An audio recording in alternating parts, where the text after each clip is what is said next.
Cette ligne coupe la Chine en deux, mais ce que vous voyez là n'a rien d'un simple trait sur une carte.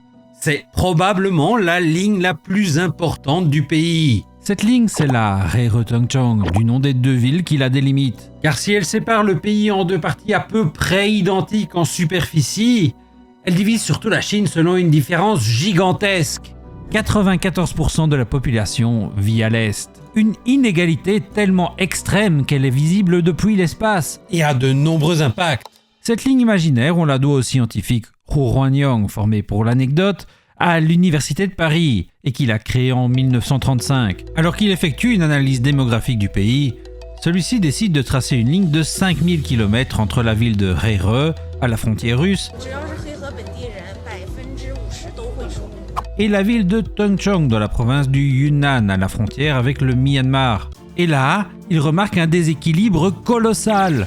96% des près de 500 millions de Chinois vivent à l'Est. Est qui ne représente pourtant que 36% du territoire. Et vous allez me dire, mais Wu t'a montré d'autres pourcentages en intro. C'est normal.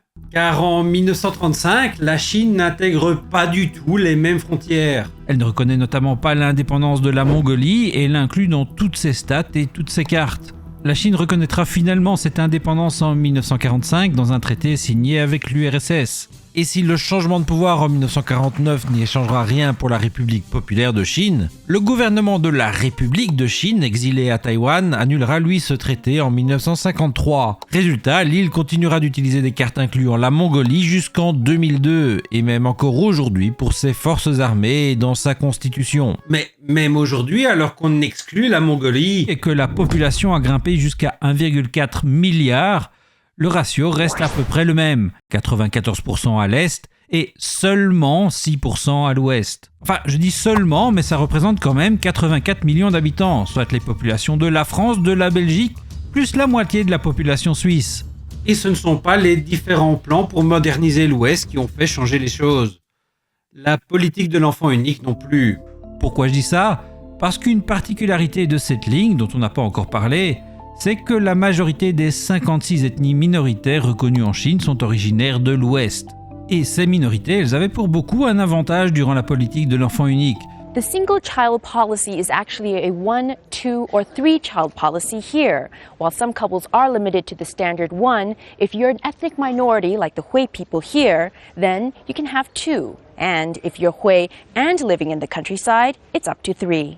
Sans compter que dans les zones rurales très présentes à l'Ouest, un deuxième enfant était permis si le premier était une fille. Même aujourd'hui, alors qu'on parle sans cesse du faible taux de natalité en Chine, comme dans beaucoup d'autres pays, soit dit en passant, cette baisse concerne surtout les grandes villes côtières de l'Est et du Sud-Est. Et dans l'Ouest, la natalité reste nettement plus élevée. Mais alors, pourquoi ne voit-on pas de changement ? Premièrement, si l'Est est bien constitué en majorité de Han, dans la pratique, 75% des membres de minorités ont quitté leur territoire historique et habitent aujourd'hui aussi dans l'Est. Car si en effet le taux de natalité est plus faible dans l'Est, dans la réalité celui-ci n'a aucun impact.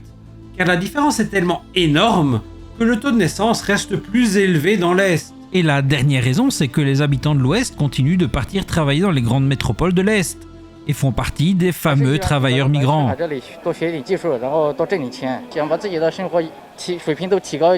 J'en ai déjà parlé dans d'autres vidéos, donc je ne m'étends pas ici, mais je vous mets le lien et je vous conseille aussi la vidéo d'Emeric Elan qui en parle très bien. Mais venons-en aux raisons qui ont mené à cette situation. Et vous allez le voir, elles tiennent pour beaucoup en 2 mots. Désert et montagne.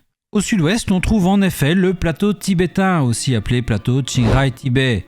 Un plateau qui, rien qu'en Chine, couvre le Tibet, la quasi-totalité de la province de Qinghai, le sud du Gansu, une partie de la province du Sichuan et une partie du Xinjiang. Un plateau gigantesque qui couvre 2,5 millions de kilomètres carrés et qui est l'origine des 3 fleuves les plus importants de la région.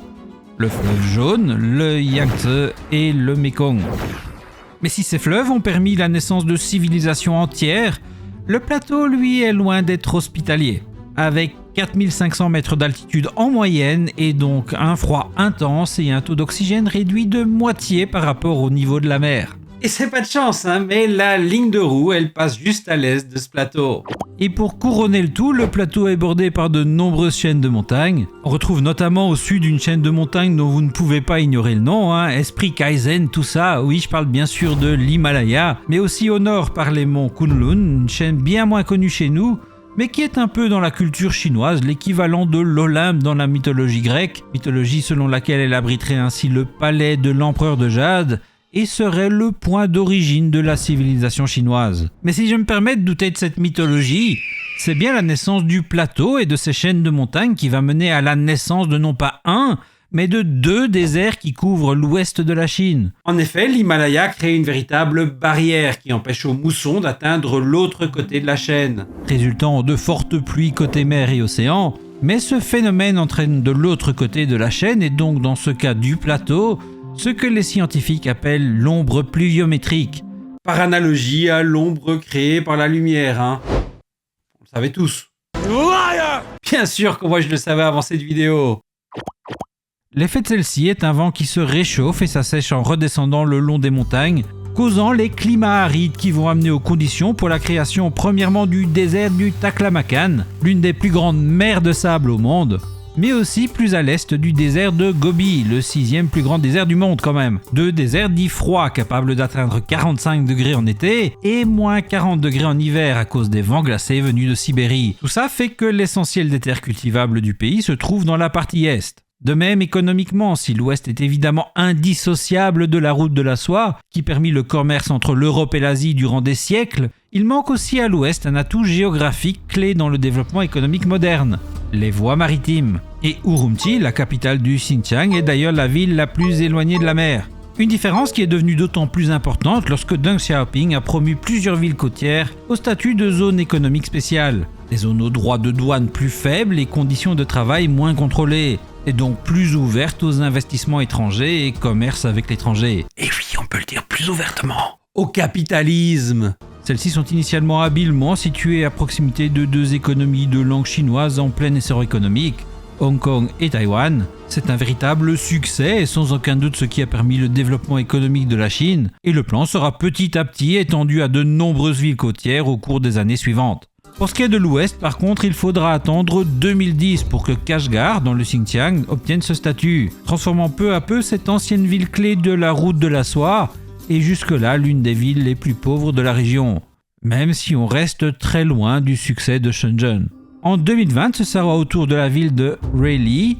Autre point crucial de la route de la soie, cette fois-ci vers le Myanmar, le Népal et l'Inde. Now I'm in Myanmar, and now I'm back in China. Mais l'instabilité du Myanmar voisin en fait un point de passage beaucoup plus compliqué et le succès y reste malheureusement limité. Et de toute façon, le mal est fait. Quand on regarde les cartes, on voit immédiatement les universités sont majoritairement dans la partie est, les lignes de train aussi, et la densité des infrastructures n'a absolument rien à voir dans les économies modernes. Ce sont les facilités de connexion ferroviaires et fluviales qui permettent le développement de l'intérieur.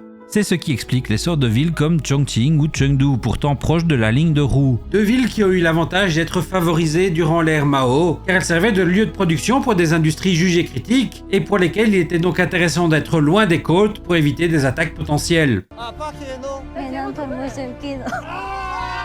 Et pour en finir avec la ligne roue, même dans le milieu du rap chinois, les rappeurs, inspirés par le rap US, se divisent en East Side et West Side, un West Side bien représenté et dont j'ai parlé dans ma vidéo sur le rap au Xinjiang. Hey, 我说 West Side, 你说 West Side, West Side, West Side.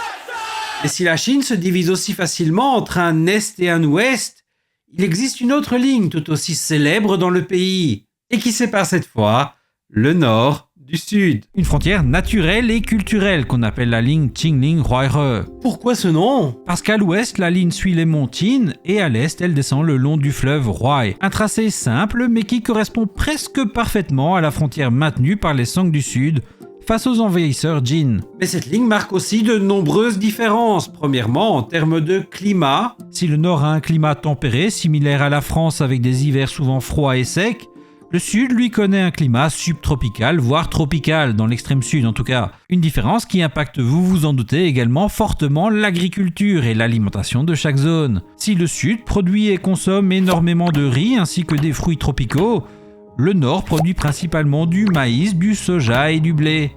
Par conséquent, on y consomme beaucoup plus de pain, dumplings et autres raviolis ainsi que des nouilles. Bien sûr, aujourd'hui on mange de tout partout, mais comme chez nous, certaines habitudes régionales restent très ancrées. Mais qui dit différence de climat et d'alimentation dit aussi, disparité physique. Je ne vous surprendrai pas en vous disant que les habitants du sud sont généralement plus petits et bronzés que leurs compatriotes du nord. Des différences physiques qui impactent notamment le monde des médias et de nombreux acteurs et actrices à succès viennent d'ailleurs du Nord. Mais si ceux-ci sont choisis, c'est aussi à cause d'une autre différence.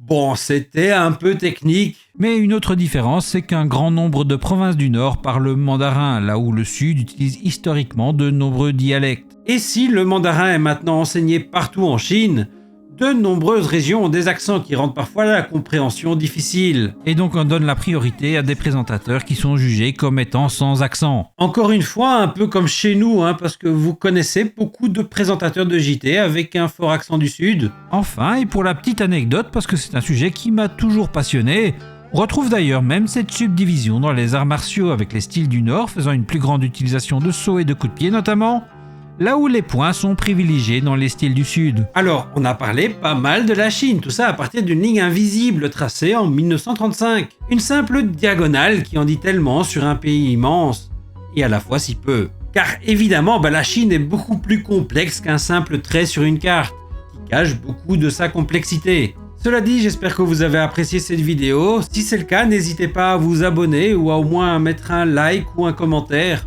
Ça fait toujours plaisir. Et je vous dis à très bientôt pour une prochaine vidéo sur la Chine.